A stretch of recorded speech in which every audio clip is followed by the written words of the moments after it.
بہت بہت شکریہ کال کرنے کے لیے. جی مفتی صاحب کیا جواب دینا چاہیں گے محترم نے جو سوال کیا تھا؟ بسم اللہ الرحمن الرحیم.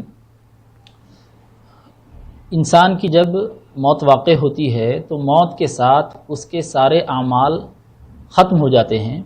اب دنیا میں وہ زندگی میں موت واقع ہونے سے پہلے جو اعمال کیا تھا ان اعمال میں سے جو صدقات جاریہ ہیں ان کا سلسلہ جاری رہے گا، جیسے کہ اولاد ہے یا مسجد تعمیر کی ہے، کوئی مدرسہ تعمیر کیا ہے یا کسی کی تعلیم کا انتظام کیا ہے. اس طرح کے جو کام ہیں یا کنواں کھدوایا ہے جس کا ثواب جاری رہنے والا ہے اس کا اجر و ثواب اس کو ملتا رہے گا. لیکن موت واقع ہونے کے بعد کسی بھی عمل کا اجر و ثواب ملنے والا نہیں ہے.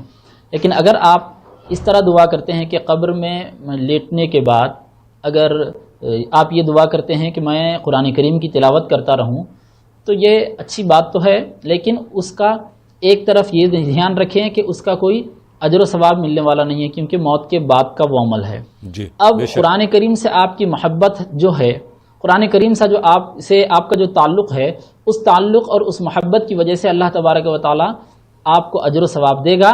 جو تعلق اور جو محبت آپ کی قرآن کریم کی زندگی میں ہوا کرتی تھی، تو آپ جو دعا کرنا چاہتے ہیں وہ کر سکتے ہیں. اس میں شرعی کوئی ممانعت نہیں ہے، لیکن قرآن کریم کی جو محبت اور جو تعلق آپ کو اس دعا کرنے پر ابھارتا ہے، اس محبت کو آپ تھوڑا سا اس طرف بھی پھیر دیں کہ زندگی میں قرآنی احکام پر زیادہ سے زیادہ عمل کرنے کی کوشش کریں. قرآن کریم میں جو کام کرنے کے ہیں ان کو انجام دینے کی کوشش کریں، اور قرآن کریم میں جو کام نہ کرنے کے ہیں ان سے مکمل طور پر اجتناب و پرہیز کرنے کی کوشش کریں.